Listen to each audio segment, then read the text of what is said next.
The Shahanshah's reign stands at a crossroads. Vandad, the Lion of Persia, has crushed nomadic uprisings and tightened his family's grip over the reborn empire. But peace is a fleeting thing in Persia, and now Vandad dares to challenge the might of Byzantium, the first step in avenging Darius. Yet in the shadows of war, an old enemy extends an unexpected hand, and an unlikely alliance is forged. Persia rises again, and its fire will burn across Anatolia.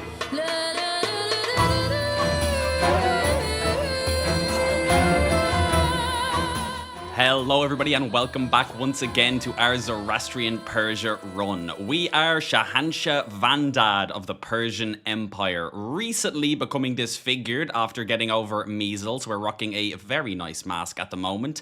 Despite being 42 years of age, we are feeling fine. Lots of nice bonuses to our health there, which should help quite a bit. The administrative government seems to be suiting the realm quite nicely. Our noble families are decently sized, but thankfully still nowhere near us, and we have no dominant families, which is the main thing. I would like to work on getting some of these powerful families a bit more in our good books. We even have one house head here who's actually a known criminal. That's not ideal. We'll deal with that later though. Something else I also forgot to look at since becoming admin is our family attribute. Right now we are on respected despots, which I think is one of the weaker ones, to be honest. It's great if we're playing deeply into a sort of character or run where we know we're going to be picking up a lot of dread, but that's not really our style here. I think I would like something like army commanders or maybe army quartermaster here.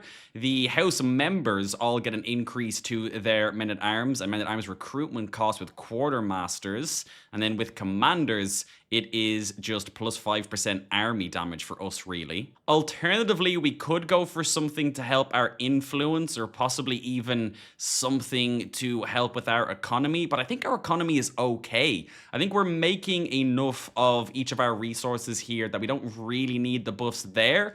I think instead we might just go army commanders for that plus 5% army damage. We are locked into this for 25 years, but I don't think that will hurt, to be honest with you. In terms of our plan for today and the situation, obviously the Byzantine Empire is our main goal. They're currently losing in an African invasion for the Sultanate of Africa, so possibly going to lose their Northern African holdings here. We'll have to see how that plays out.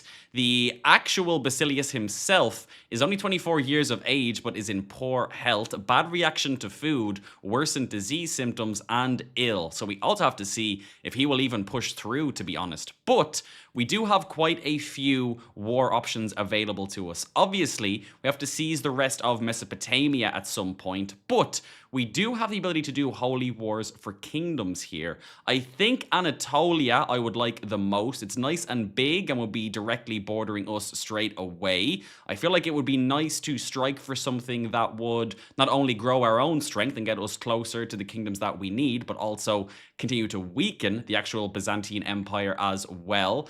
There is Pontus that we'll also likely want to take, or else we'll be leaving the Byzantines sort of behind us as we expand. And then on top of that, there's also Cyprus too. That's lower down the priority list, but after we take sort of everything up to their capital, I'll probably want to grab Cyprus as well, as I don't like the way they could just raise troops so close for a naval invasion on us. But we're going to focus first on the Kingdom of Anatolia. We need to become a devoted servant first, and we're on our way. It'll take a bit of time, but we're almost there. The good news is that currently to the south, the Abbasid Empire are in a spot of bother. The actual Caliph himself is about to lose in a war against the tyranny here, so interesting to see what will happen inside of the actual Abbasid realm once he is deposed. To our north, the Mordvinids have managed to group up once again. Not as scary in terms of current troop count, but you always have to keep an eye on these nomads because it's so easy for them to convert their actual herd into levies. So keeping an eye on them, but no immediate threats for the time being. I want to make sure I continue to make use of all of my unique decisions here as well. So whenever I can, I'm going to sponsor Persian scholars for 3 scholars with 10 or more learning to arrive as guests. I'm sure we can make use of them. In terms of our army currently, we can have 5 men at arms. We have the Mangonels, the Ayar, the Zupan Spearmen, and the Bowmen, all either at full strength or even past it a bit as well. I think I will now increase the size of my Asiwira up to max. We pulled them back previously because of actual income concerns, but right now our monthly maintenance would actually be lower than our overall income, so that is great to see. I want to keep building up everything that we have as well over in Baghdad. I want to keep upgrading the capital magistry for that tax, prestige, and influence. That will be very nice indeed. Of course, we'll keep building up our estate as well whenever we can. In about 8 months, we'll finish windmills, which will give us 1 additional building slot in all of our holdings, which will be tremendous, as well as any of the actual Persian culture vassals. The undershot water wheels and simple windmills will be huge to actually boost our economy. And then once we finish this, we'll likely move into either men-at-arms or trebuchet and try and convert that economy we've been working on for so long now into actual military power. We have been called in by our cousin here to help defend him. He is actually ruling the Minkhangid kingdom all the way over here, so our family is spreading. We have accepted to come to his defense. Realistically, it's about 2,000 men versus 4,000 here without us involved, so we can very easily sway this in the right direction. As a matter of fact, I might even just raise my holy orders and send them in to reinforce, because they are a different faith over there. Let me hire you. This 6,000 should be more than enough to help make the difference here. It's going to be quite a journey, but we'll send them over here to try and reinforce. It took us months, but we have finally arrived to aid our cousin in this war. It looks like he's leaving us to do it for him, to be honest. Not even coming with us, but that's fine. Our holy orders can deal with this all by themselves. Okay, I take it back. We lost that battle and we are now retreating, and so is our ally. If he just came with us, he would have been fine, for God's sake. This is why I hate getting involved in far away wars. This is also all just for a county. I don't want to get dragged into this.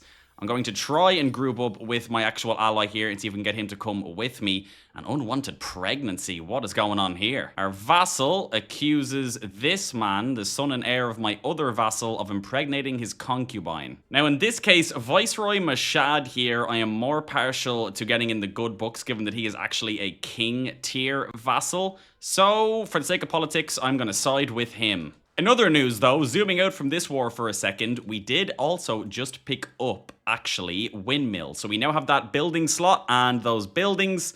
Next, let's go for men-at-arms, since that's further along. 16 years will take quite a while, but nice to get working on that nice and early. And in the meantime, for example, over in the capital here, let's straight away with our extra building slot get some water mills going. Oh, incredible! We've had another son. Now, he's child of a concubine, but that's fine. No negative inheritable traits, and I wouldn't mind a few more sons just in case. Oh, incredible. And at the exact same time I'm trying to help my cousin in this war, once again, we have nomadic tribes that want their independence. Listen, we're not that busy at the moment. If you want your freedom, you shall have it in death, and we will deal with you as well. Whereabouts are you? Same as always, as to be expected. That's fine. Over here, I will just raise my men-at-arms and have them deal with this. Meanwhile, we have an opportunity here in this war to actually try and deal with half of their army before they cross this river again. Let's see if we can make this happen. There we go. We managed to capture part of their army that was across the river.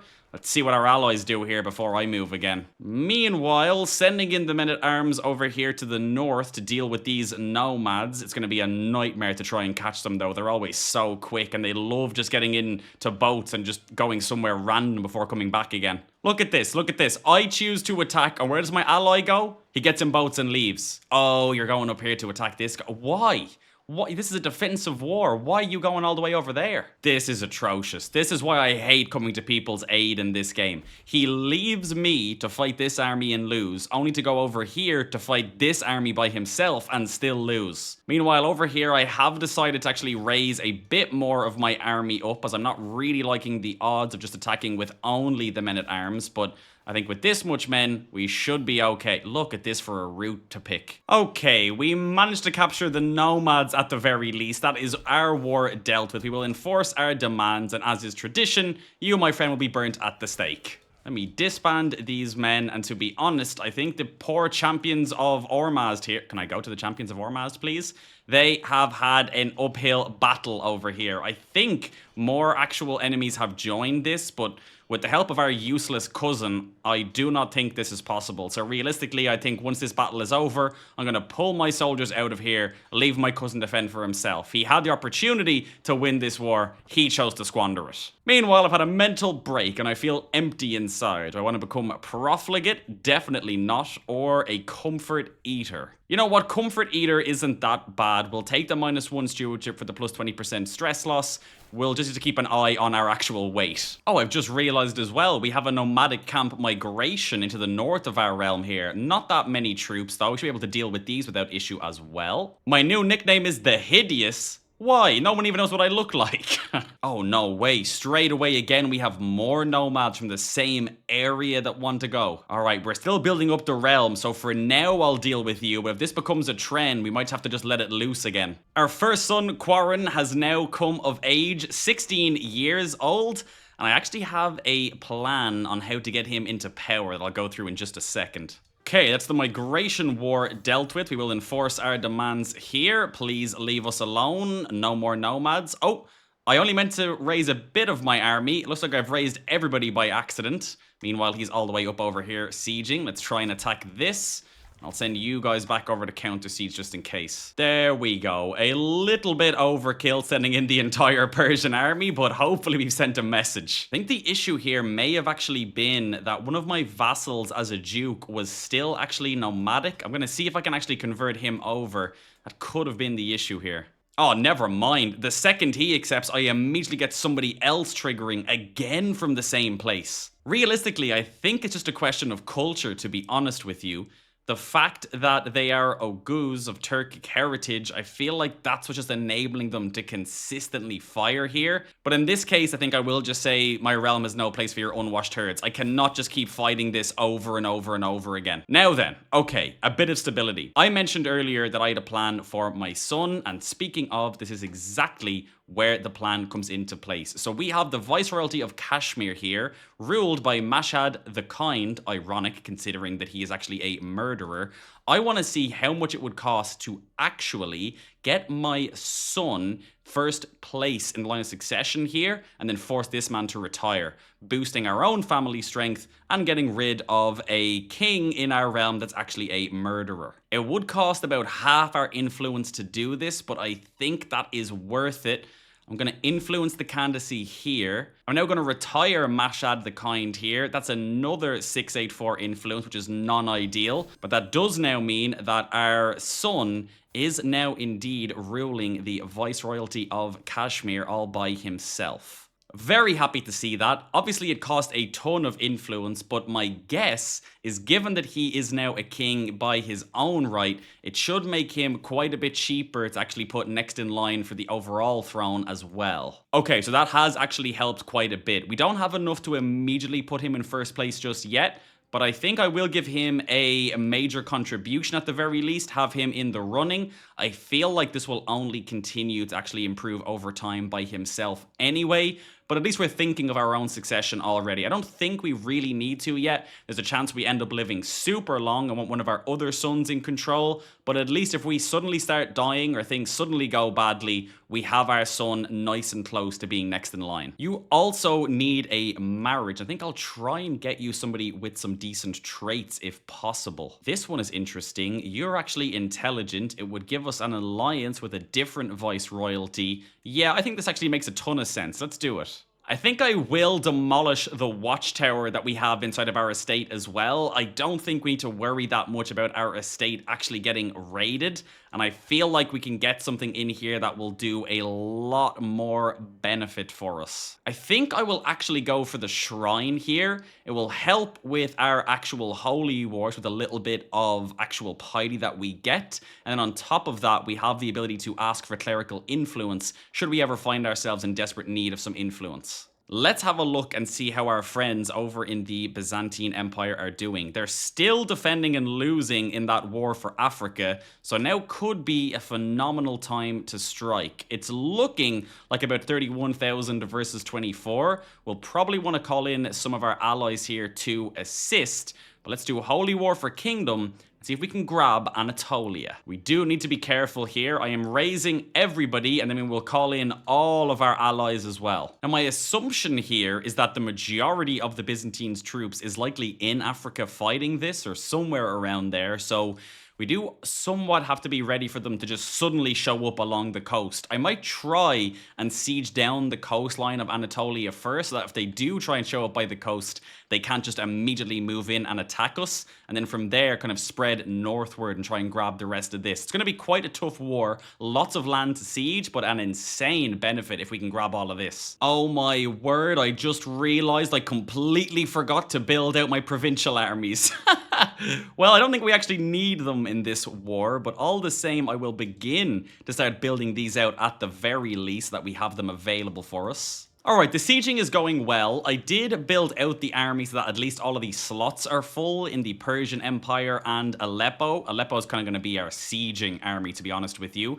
We still have to build out Isfahan, but to be honest, since I forgot that we actually had these provincial armies, I might actually rotate away from the extra number of men-at-arms into trebuchets here. Try and actually focus on that first, considering we basically already have an increase to our total number of men-at-arms by discovering that we still have so much to actually raise inside of our provincial army. What is quite nice about fighting on Byzantine territory as well is that given how high the development is, it's actually a lot easier to have a significantly large army without dealing with those supply issues. We're still dealing with them a little bit over here, but that is acceptable. Oh, no way. The Byzantines have immediately offered us peace. That is a good sign. They are obviously not confident about this war at all, if that's the case. Just picked up the architect lifestyle trait as well, which is very, very nice. We can continue to supercharge our economy with this.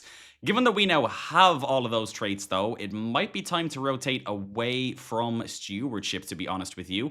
I think it might be time to go into learning. I'll actually take the theology focus here. We'll try and work our way down through whole of body, but to be honest, I kind of want to supercharge my piety here, because if I can get enough gold to actually start a legend and be able to reassert the holy mission, that would be phenomenal. But I don't want to do that and then end up stuck without the piety needed. Our allies have just shown up to aid us in our sieging here, which is fantastic to see. Still no sign of the Byzantine army, but they might just show up right at the worst possible time when we're all suffering with supply. We're up to 30% though, but lots more work to be done. I'm going to continue to invest in my provincial armies just a little bit here, because my plan is, if the Byzantines do show up with a full army nice and strong and completely wipe us from here, as they start to counter siege, my goal will be to actually disband my troops that are out of supply and then re-raise these provincial armies I don't even have raised yet over here, so that we can actually counterattack with fresh men. Speaking of, here they are. Can we get everybody over here immediately, please?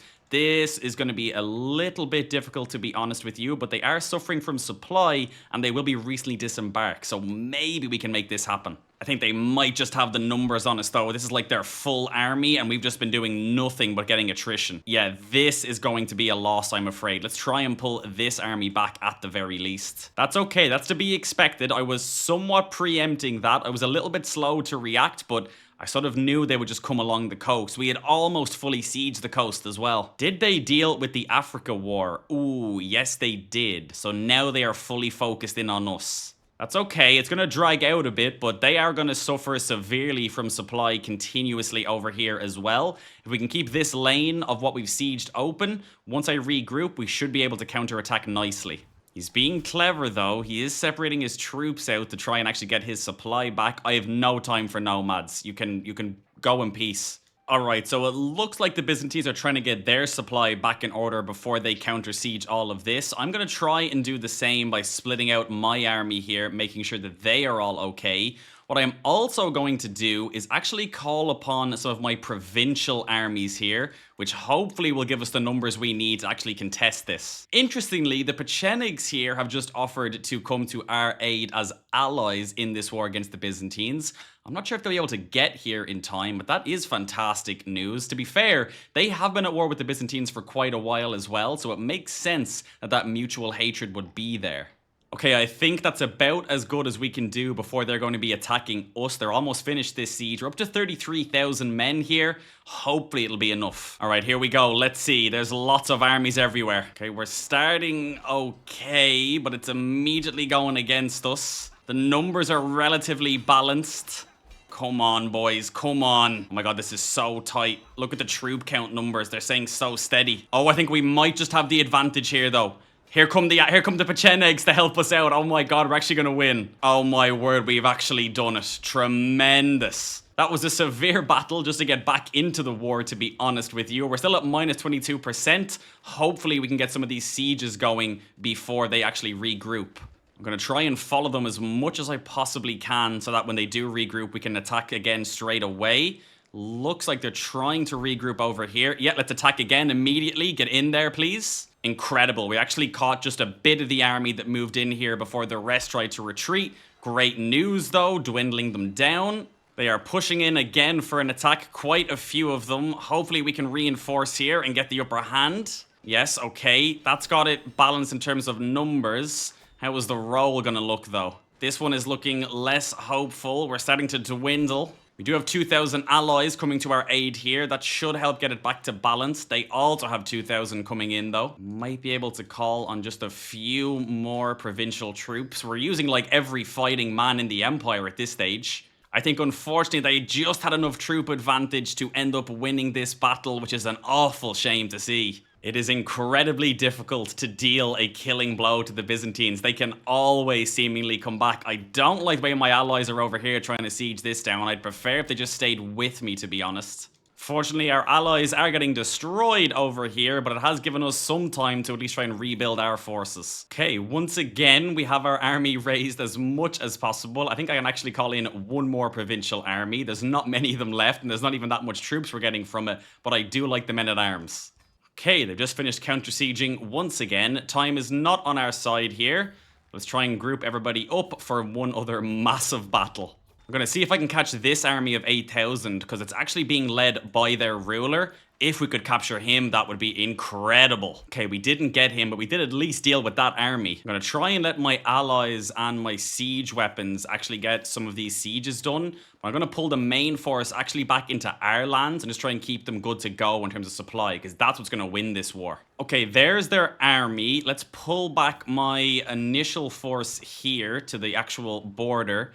And then hopefully we can escape in time, and when their army actually tries to attack, we can reinforce with our army that's been waiting in the wings. We have everybody grouped up. Let's move in for the assault. Come on, please, please. Yes, all the allies with us. Come on, 46,000 versus 30,000. Those are numbers I much prefer to see. Yes, come on, boys. Do some damage in there.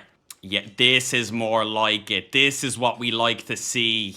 Beautiful, beautiful victory. Meanwhile, we have now picked up Know Thyself as well, so we won't get too caught up in this war. We forget that we're actually dying and need to look at succession.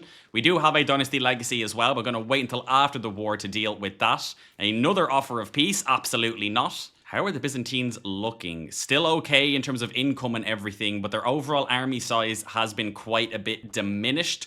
We just need to make sure we don't lose ours to attrition and supply, and we should be fine. My goal here is to sort of let our allies and just have my siege weapons out by themselves winning some sieges here, while I keep my army nice and happy back here. Keep them nice and split, nice and healthy. Here they are again, 21,000 men moving in, so as per usual, we pull back our siege weapons and get ready to group everybody once again. Oh no, our allies are fighting them straight away. That's not fantastic. Okay, group up everybody. If our allies could just hold out a little bit longer, I would love to jump in as a reinforcing factor to this war. Doesn't look like we were able to reinforce, but we can attack immediately after that. Come on, chase them down, chase them down. They should be taking attrition here because we have all of this sieged. Yes, nice allies. The allies managed to stop them. And that can buy us enough time to actually get in. Come on, reinforce this, reinforce this. Yes, nice. Okay, beautiful. We should win this as well. Beautiful. Okay, up to 50% now. How are you still looking? Still okay, you've doubled your income since I last looked. The Byzantines are just so strong. 73 years of old though and in poor health. If you were to die, that might actually help us quite a bit. We have another battle here, and I'm going to try and actually wait until I get all of my army together so we can attack as one force. And now we push in to reinforce with 36,000 men. Come on, get in there. Get in there in time. Make it happen.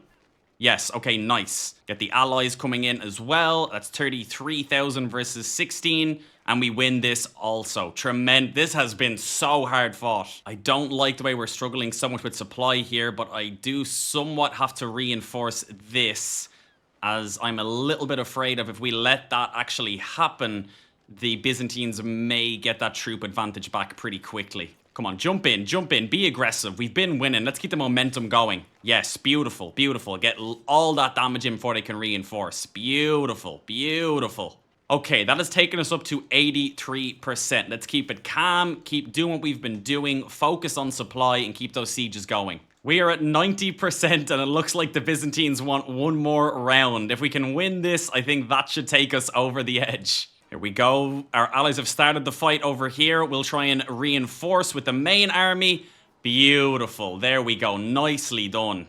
Oh my word, that lasted for 8 years. To be honest, the Pechenegs were crucial there. They actually helped a ton from like a distraction perspective. They would often start the war, pull the Byzantines in. We'd wait until the Byzantines were weakened a bit by them, and then we'd enter with our full force, which really helped with the battles there. We had to dig deep though. Mercenaries, special mercenaries, provincial armies, everything. But we've made it happen, and the Kingdom of Anatolia is ours. Before I disband my army, though, we did also get another nomadic war here. Oh, there's only 738 troops. Okay, no, I actually will disband everybody here. We'll deal with that in just a second. For now, let's hand some of these lands off. I'm very partial to try and give the actual kingdom to a family member if possible, as Anatolia is going to be very, very rich. What age is our other son? Okay, he's 18. Fantastic. All right, so I've been able to hand most of that away except for this actual theme here,